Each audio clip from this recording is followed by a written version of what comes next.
introduce myself. I am Julie Strumko, and I am with the Center for Energy Workforce Development. And we also have with us today Matt Kellam from Dominion, and Matt has played an extremely pivotal role in what we're doing today.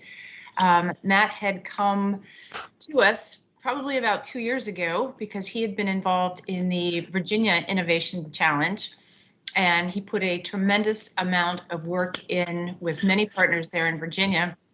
And he thought it might be something that we could take a CEWD and blow out to a national level. We also have somebody from Alexandria Public Schools, which I'm going to let Matt introduce. But the purpose of today's call really is it's open conversation. So we have both member companies on the line, and we also have educators. This session is being recorded, so for anybody who doesn't or isn't able to make it, we will have a link on our website so that they can check it out.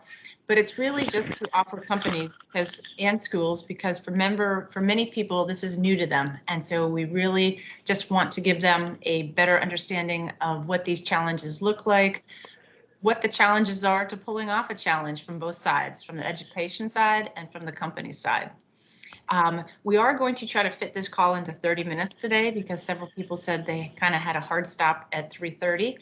And so we're going to work our best to answer all questions. Please feel free at any time to ask questions. I'm going to ask Matt to introduce the challenge as it was in Virginia and really what brought it about. And then we'll talk a little bit about our challenge. So with that said, Matt, would you like to take it away? Yeah, sure. And Julie and everyone on the call, first, thank you for having me. And I'm happy to share our experiences and introduce one of my partners in last year's challenge. But I also want to offer to folks that if anyone does want to stay beyond the 30 minutes, Julie, I'll defer to you, but I'm happy to do an overtime session if you'd like. So anyway. And one thing I will remind folks, and I've learned this from the CEWD team, if you all don't mind, please mute your lines. That way we don't get any feedback or background noise. But my name again is Matt Kellam. I am employed by Dominion Energy here in Richmond, Virginia, where I'm located. And my role with Dominion Energy is I'm our military and recruitment program coordinator, and I sit in our talent acquisition group. Really, what that means is I handle military-related programs, and then the recruitment program coordinator side is really where I do most of my work with CEWD, and it's all kind of geared around talent pipeline development. I've also been, it's actually a decade now. So in 2011, I became an active member of the Virginia Energy Workforce Consortium. So the state level consortia of the CEWD here in our state. And then in 2016, I took over as the chairperson. So I have been in this role for 5 years. To Julie's, and we've done a lot of really good things. We've implemented education. We've tried a number of things as far as engaging students and engaging educators and all the like other community organizations. And one thing that we found was sometimes those types of engagements might have been lacking something, might have been lacking return on an investment of the relationship for both sides, student and educator and industry, might have been lacking in, fruitful content or what have you.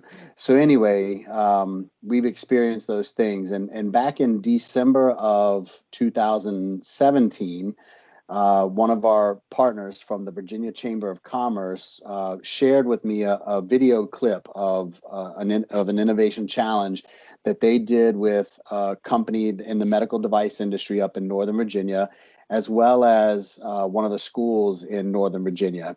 And so anyway, they did an innovation challenge with the one company and then multiple teams from that respective school. And she basically said, would you all like to do this with the energy industry and the VEWC members here in Virginia? And my initial thought was yes, but of course we wanted to run it by the consortia. Long story short, it was a unanimous decision that we definitely wanted to move forward with this. And we thought that this would be a really unique type of engagement opportunity where we would be able to accomplish all of the things that some of our past experiences might have been lacking in one or more areas. So I'll fast forward a little bit just in sharing with you that the first year when we piloted this innovation challenge in Virginia, we had 4 schools participating, and very specifically, we reached out to only the schools in Virginia that at the time were offering some sort of energy course or energy curriculum. So 4 of those 8 to 10 schools wanted to participate, and we had 3 employers that also agreed to participate. So we had 8 total teams from those 4 schools, and then we had 3 employers basically partnering with those 8 total teams for the Innovation Challenge. The next school year, we actually opened it up. So this was school year 1920, and we actually opened it up to all schools in Virginia. And what we saw was a huge jump. We actually had originally 16 schools from across the state that wanted to participate. That number dropped down to 14 as we actually launched the challenge itself. And then we also had 8 employers that participated. And another unique thing that we added or changed in that second year, last year, was that employers were encouraged, if they wanted to, and they all did, but were encouraged to contribute funds to support the challenge. Now, I only mention that, not that that's the case this year, but I mention that because in the first year, the Chamber of Commerce, out of their foundation, funded all of it. And then when there was some grant money from a few other education grants that the chamber had received.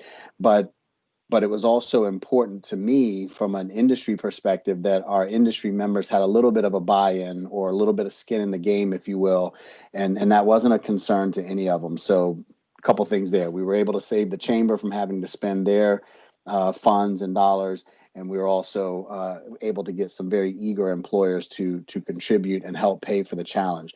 Very sadly, and I'll kind of close by saying this as far as an overview, very sadly, we had to cut short our challenge last school year, the Wednesday before the competition was to take place. So the actual in-person competition at the Science Museum of Virginia, where the student teams were going to come and present in person their innovative ideas, was going to be on Monday, March 16th. And as you all know, many of us had to go home and do things virtually that week before or on that Monday. So we had to make the hard decision to just cancel it. And even a couple months after that, we knew that the educators had a lot on their plates. Students had a lot going on, and we never did have the competition. So anyway, that is a kind of a fast recap of the 2 years that we did it here in Virginia. But to Julie's point, we knew that we were going to have a real challenge with scaling it up. And so that's why we presented the opportunity to CEWD, because we knew that they might have the capability of not only taking this nationally so that everyone could share in this opportunity to engage between educators and industry, but also that they might have a better means of taking it virtually, which was something that we were just challenged with our resources here with the VEWC and the chamber. So that is an overview.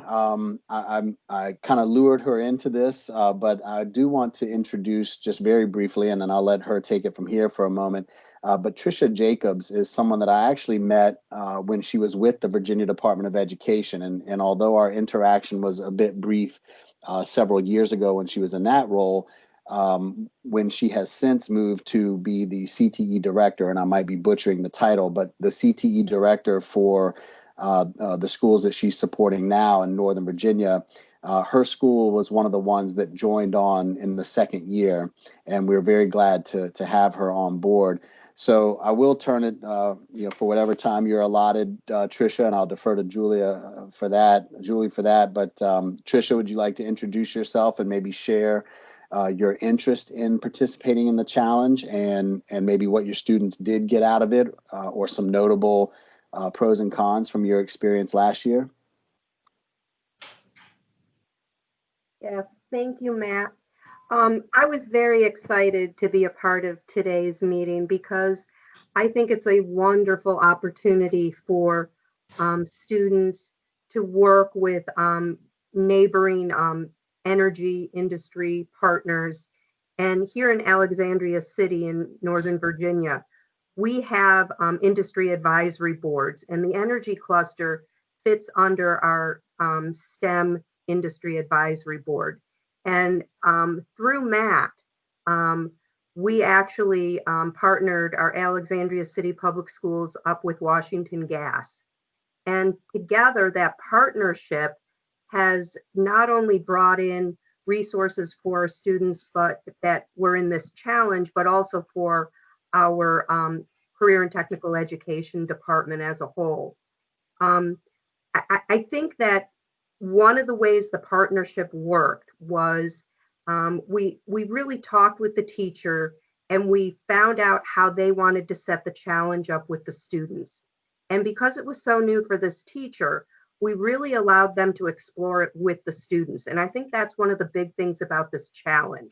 It isn't so scripted that it limits what a teacher and the students can create or develop as a solution.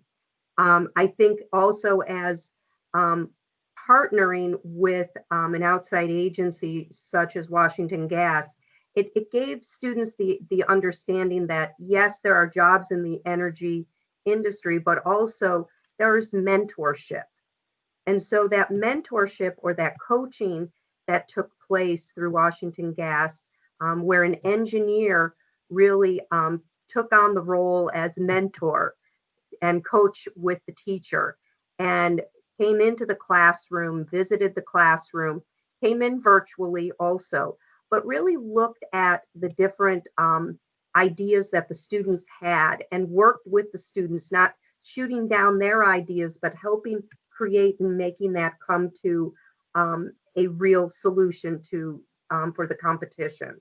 So the partnership, the understanding that networking for possible workforce development later on, talking a little bit about careers, seeing that mentorship and that coaching, I think was a wonderful experience for the teacher and of course for the students.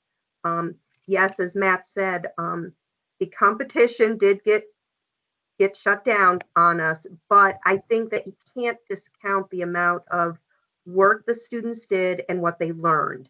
And it will prepare them for future competitions and just that networking that they did with community agencies. Tricia, thank you for that. What I would like to do now is I'd really like to open it up for questions. And when you ask your question, if you could just let us know who you are and where you're from, and please start in with your questions. And let us know if it's a question for Matt or for Tricia. Okay, my name is Alesta Tapey, and I our school day ends at 3:10, so I didn't get on until 3:10. So I think I missed the very beginning part of this, and I'm really sorry to ask this, but could you kind of give me some idea about what this is? We have a group here that's partnered with our local engineering college, Rose-Hulman, and we're attempting to build this, and I've never done it before. Okay, I'm sorry, I missed your name. Did you say Alexa? It's Alesta. Alesta, okay. So Alesta, are you familiar with the kind of the parameters of the challenge that we're doing? Not at all. I got sent this because I am the lead teacher for the group that's through Rose-Hulman. I'm kind of the middleman. And they said, you need to sign up for this. So I did. But okay. I really, from what the internet, like what the webpage could, I know it's about emerging technology, which is what the group is focused on. It's a group, ours is a group of 30 freshman girls, which I know is bigger than what your parameters are, but I know not all 30 are going to participate. Okay. But, and so Alesta, we are recording this, so I can definitely direct you back to that. But just to really quickly give you an idea is we have come up with a challenge for high school students, and ideally they would be working with a local utility. And the challenge was when thinking about efficiency and sustainability as it relates to your school and transportation to and from, develop an innovative plan to reduce your school's carbon footprint and increased comfort conditions and have a net zero impact for your community. All right, I did read that part. So, Okay, great. So that's really the challenge. And what we can do is, if you want, I can take some time after this call to kind of go over it more in depth. What we would like to do here today, if possible, is we've got Matt from Dominion Energy, who can really talk to it from the company's perspective. And then we have Trisha Jacobs to speak from the educational perspective about how the challenge really came together, and what are some of the challenges or questions that you might have. perfect. Thank you. And Julie, let me chime in. Alesta, I really appreciate your questions and introducing yourself. Just some things, general structure. So we did, and Julie, you'll have to correct me if any of these parameters have changed with the national competition, but we did encourage that teams be between 8 to 10 students. So I think that might align with, out of 30, you might get 8 to 10 that are interested. Depending on the school and depending on the teacher that was leading the team on that on behalf of that particular school, you might even have students that come from different CTE programs or different technical or even business programs. And when we saw all the teams participated did a very good job, but when we saw that type of mix of students, we actually encouraged the students. So we, the industry, as we were mentoring, we encouraged those students to think about, where does each one come from? Do you have some that are, maybe interested in engineering or taking engineering? Do you have some on the business side, and do you have some in between? And so when the students could really tap into those other technical or education pathways, we found that whether they won or not, they actually were doing a really good job of leveraging all the strengths. So, and that's another thing I believe that with this challenge, and it's the educators and the industry's responsibility to encourage this, but when you have those those variety of students on a team, you can really encourage that type of contribution and teamwork. Matt, I do have a question for you. So in 2019, your competition was it was in person. What difficulties, and perhaps you can speak to this too, Tricia, but what difficulties do you see that could be potentially be encountered this year, being that it's probably going to be virtual? So the students and the mentors relationship is probably going to be virtual. Yeah, so I think I'll mention some potential challenges, but I hope, and really I have to defer to Tricia and maybe some of the other educators here, but I hope that the fact that we are virtual might actually make some of these things easier. So one of the challenges, and I'll speak to my own experience with Evans Jones's school in Cumberland County. Cumberland County is about an hour away from me, so I would drive 1 hour and then an hour back. So 2 hours round trip to go meet with the students for about an hour and 15 minutes, the way that we did it 2 years ago, because both years were in person. And it was very meaningful, but that's 3 hours out of a day where and then in between those biweekly in-person meetings that we would have with the class, we would have a phone call. So that the team had a team lead, so we would meet with that team lead and the teacher by conference call, and we would just talk through questions that came up, over that 2-week period. But anyway, that in and of itself in person was a challenge, and I know that's geography is sometimes a challenge when we're pairing up companies and schools. So the fact that we are virtual, maybe that might make it easier for us to engage, and also for companies to tap into our other employees who couldn't be there physically, but might still be able to contribute some time. And one last example of that is one of our teams actually had an innovative idea for, in the first year of having like a weather app that could basically predict some weather patterns that could then be utilized by the energy industry. And he was able to explain it better. But what we were able to do is we were able to get two of Dominion Energy's meteorologists on the phone with them to talk them through some of their ideas and answer some questions. So I think that the virtual approach could actually be very beneficial. If I can jump in here for 1 second. This is Evan Jones from Cumberland. I absolutely think you're right on that front, and I think that everyone at this point is familiar with all the various video conferencing solutions. whereas in the past it might have been a little bit of a challenge to get some of the parties to be able to come to the table virtually. At this point, everybody knows how that works. Everybody is familiar with all the different softwares. I don't think the learning curve will be steep at all to do that, and I think that's gonna be a benefit to all of us. Great. I would just add that I think one of the biggest challenges that a teacher would have with this is time.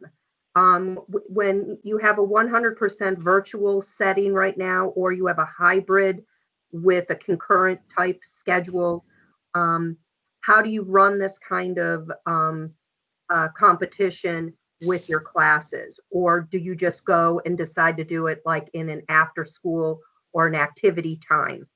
Virtual will work, but you have to set it up like design teams. So if you set it up as a design challenge for all of your classes or the one course that you're going to use it with, but you have design teams, you can have each design team perhaps smaller groups, maybe some of those hybrid AABB day type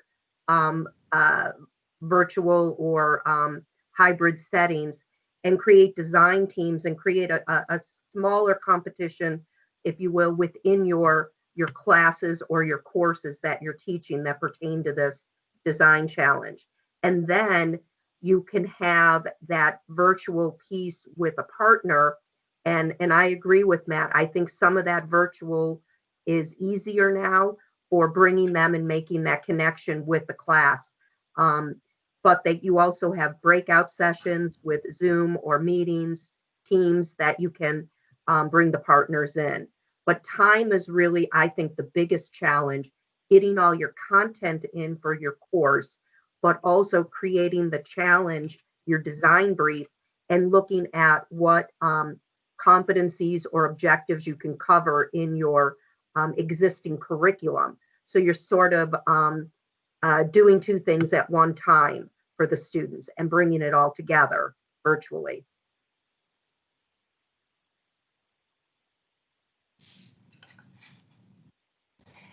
Matt, I see another question. So it said, from a company's perspective, who makes the best mentors and how do you go about choosing mentors? That's a good question. Everyone makes a good mentor. I think just at the root of it, I think any engagement with industry is great for the educators and students. But what Dominion Energy did, and I think some of our peers here in Virginia did, is if you have employee resource groups or other groups like that. I know on the nuclear side of our business, we have women in nuclear chapters. We have National Association of Young Generation of Nuclear. I can't remember what NAGEN stands for. I butchered that, I think. But anyway, tapping into some of those existing groups, those are oftentimes the best folks to have help. Now, as far as skill type background, the way that Dominion Energy approached it is where we could. We did try to also have a mix of maybe engineering, technical, business, or IT type of folks in one team of, say, three or four employees partnering with a particular school. Because speaking of timing, our folks are, they're busy too, and they have day jobs. So what we did find is sometimes maybe only 2 or 3 of the Dominion Energy team could go to Cumberland in that example. I suspect Washington Gas in Northern Virginia, DC area probably had similar challenges where not all 4 or 5 of their mentors could go, to the meeting. But at any rate, that is how we approached it. We leveraged those internal groups, and then we tried to, best we could, get a mix of business professionals. Okay, and another question that's come in, it says, you had mentioned, even though we call this a STEM challenge, you had made mention of the fact that some of the best teams that you saw pulled people from other disciplines. So maybe somebody was interested in communications or business. There was somebody who was doing the books for the challenge. How do you go about getting other people interested besides just STEM students? I think I might want to defer to Tricia for that, Tricia, because I think yeah. I think it's ultimately up to the school. And as she was just referring in her previous response, I think it's just really up to the school's staff and administration and the teacher and maybe even the students to determine, one, if we're going to participate, are we leveraging one class or are we leveraging a group of students? So I think that's really up to the school to determine. My point was, when I was sharing that, we just identified that in the particular class that we were supporting at Cumberland, not that they were coming from different tracks, but we just noticed that each team had different strengths. And then as we started to think more about it, we pointed out to these students, like Matt Kellam is not technical at all, but at Dominion, that is okay, because when I'm working with other technical folks, my contribution is the business perspective or communications or something like that. And that's what makes a good team. And that's what makes a good end product. So, point being is that's what we were conveying to the students, is to leverage strengths. But Tricia, what are your thoughts on pulling teams together? I think that, being in the virtual world right now, we are still 100% virtual. And every week we have a decision made if we're going to go back on some type of hybrid. But right now, I think to get started, it's easier to start with a class and create design teams within the class in order to bring out those strengths.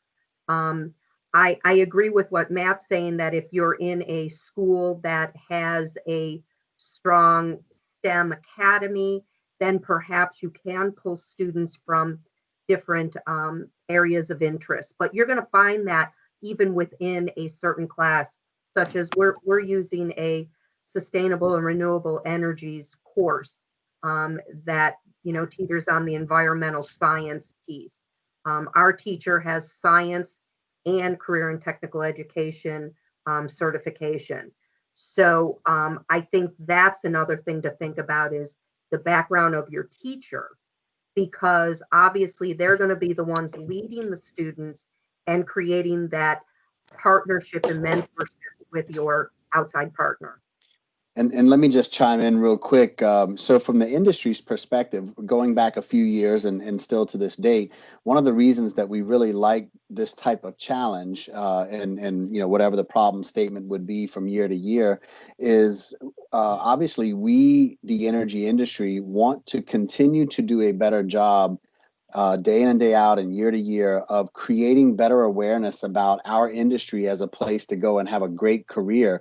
And you heard me mention, business and even meteorologists. And that's the thing that we want students to realize. So again, if, however, per Tricia's comments or what I've shared, however the school might determine to implement the program as it suits them best, really all students will benefit. And there's also some consideration that goes into the problem statement that's developed and offered each year.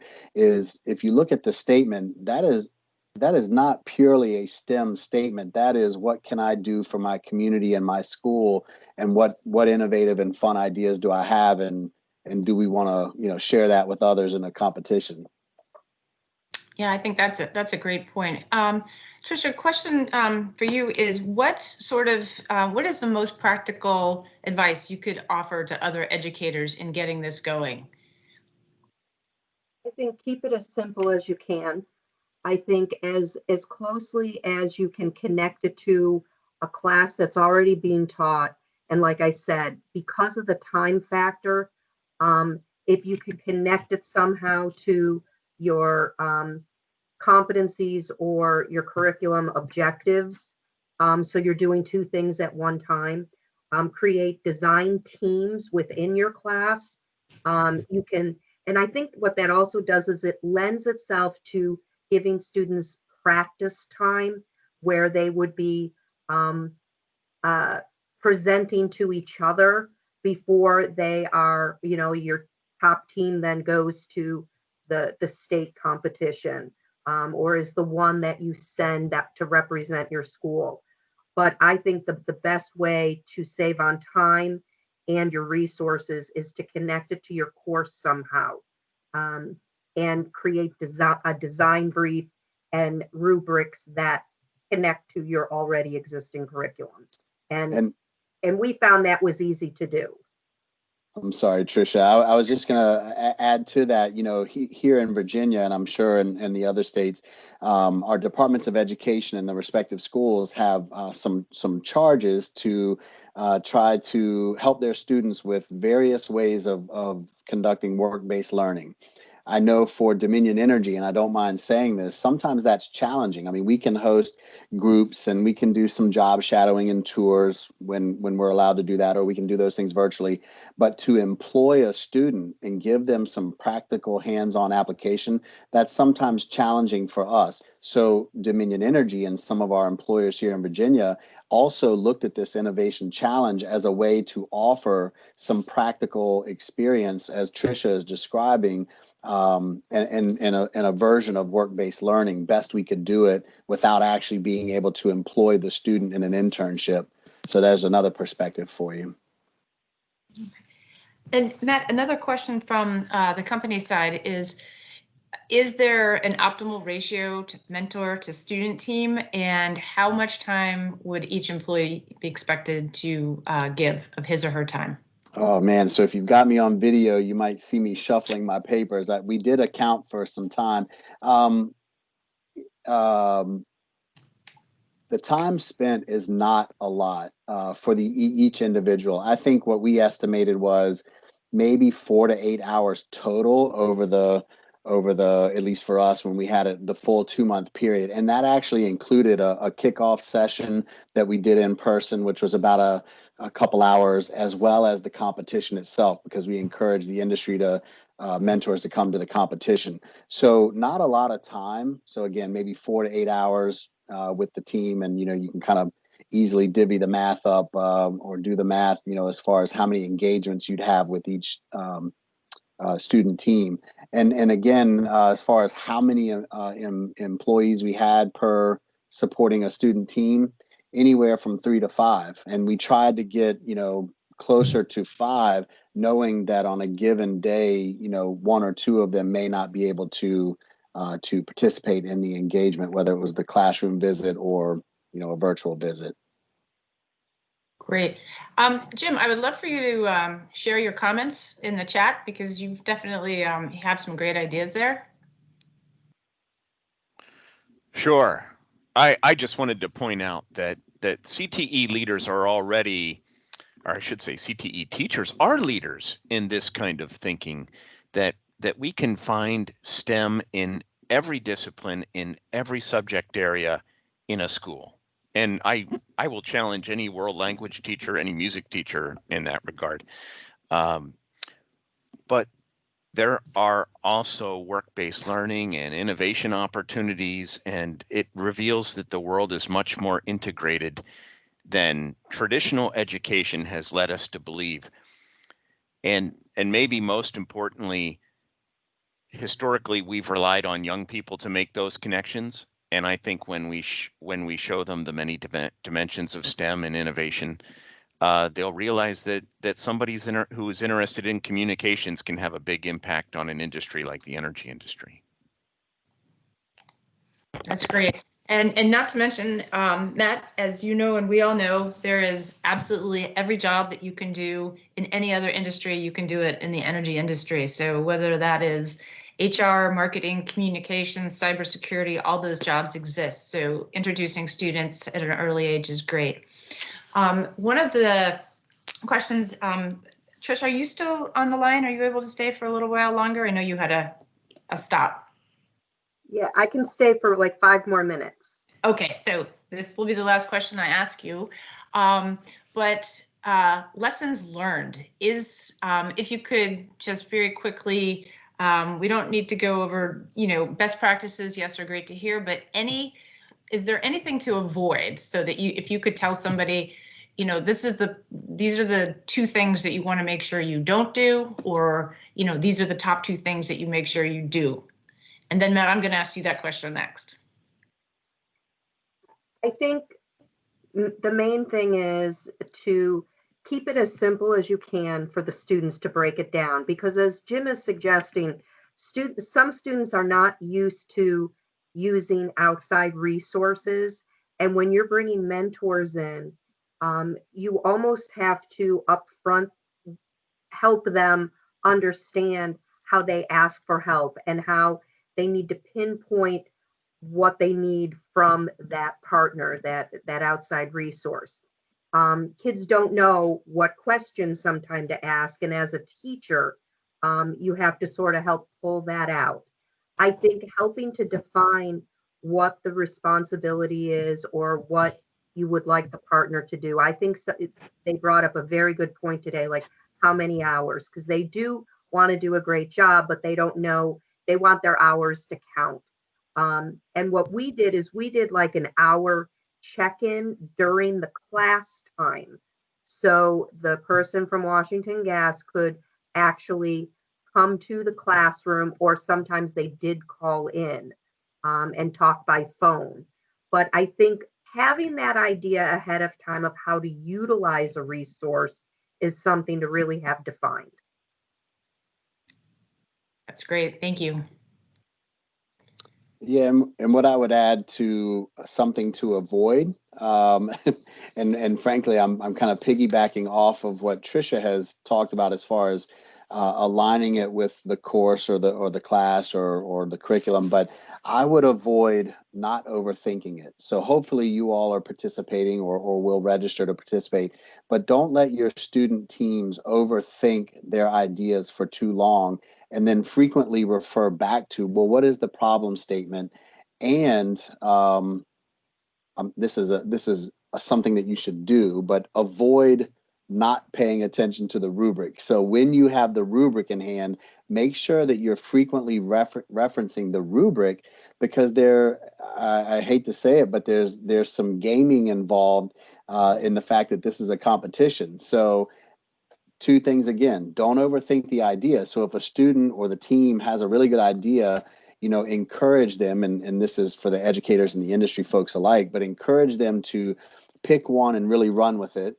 And then while they're running with it and executing on their research and their plan and their idea, and frequently refer to the rubric, because the rubric will really guide them on how to structure and then present the idea that they have, as well as divvying up the team member engagement. So that's one thing that I would share in your what to avoid question, but I think I framed that in some things to do. The other thing that I want to share that I'd like to point out just as a tip, well, one thing, all ideas are good ideas. We had everything from, again, like weather apps to geothermal ideas to we had some people doing some, obviously this was in person, but some physical printing, like 3D printing of things. Some of that may not be applicable now in this virtual competition, and it may not be applicable to the particular statement, but the point being is any idea is a good idea. And then the last thing is, one thing that we found when we were working with the teams there at Cumberland a couple years ago is at about the halfway point, whether it's the educator or the mentors, we realized that we had to get the students thinking about their presentation. So the halfway point is about the right time to get them to start actually putting their presentation together, tweaking it, tightening it up, practicing it, and so forth. And then I know in this case it's a video, because if they get too far along, they're not going to allow themselves enough time to actually do the presentation portion of it. So that's a tip, is that halfway point is a good time to start putting pen to paper or faces to video, so to speak. Yeah, I think that's a great point, man, especially this year, because they are going to have the ability when they put their presentation together to spend some time looking at it, because it's all going to be videoed. So they're going to have the opportunity to review it, change it, tweak it, what have you. Matt had mentioned the rubric, and if anybody hasn't seen it, all of the information is available on our site, which is CEWD.org. And if you go to the resource button, you'll hit that and a pull down menu will come, and we have the 2021 STEM Innovation Challenge. And then there's pull downs for the guidelines, the FAQs, the scoring rubric, And we also have some editable promotional material for schools to use so that they can put in information, save it as a PDF and send it out to their students. We also have a nice video on there that we would love to show your students, just to kind of give them an idea of, you know, what it means to be part of a STEM challenge. Oh, go Julie, ahead. well, you just reminded me, I wanted to share some other perspective for both educators and employers. You know, another way that Dominion Energy looked at our participation is we have a really strong college intern program.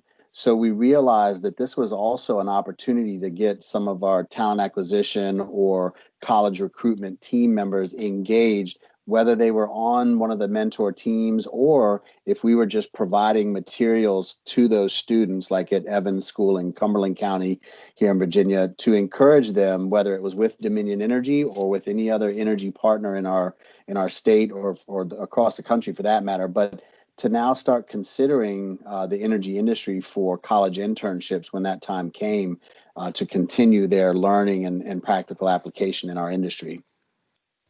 Yeah, and I would also encourage all schools that are on this call, you can have more than one team.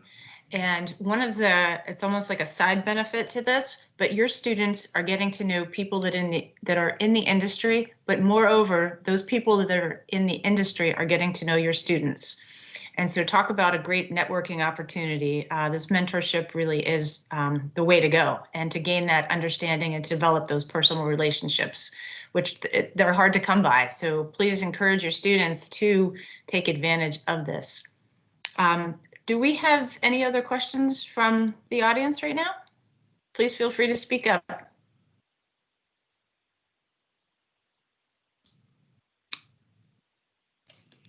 Well, Matt, I think you and Trisha have just done a great job. I do see Jim. Did you have a question? I was just going to say thanks for doing this and reinforcing it with educators. I, as some of you may know, had a student who had a surprisingly great opportunity because of this competition, and it's changed his whole life. Did not know that, but thank you for sharing. And that's the great possibility of participating in these types of challenges. So I think that's just kind of one of those added benefits that comes along. Yeah, one of our students at Cumberland got the opportunity to shake some hands and kiss some babies, and met some people who were interested in what he was doing after he's going to Embry-Riddle, you know, what he's doing after that, and, you know, get a name, get a number, get a business card. And that's not an opportunity that these kids have, especially in a distant locale like ours.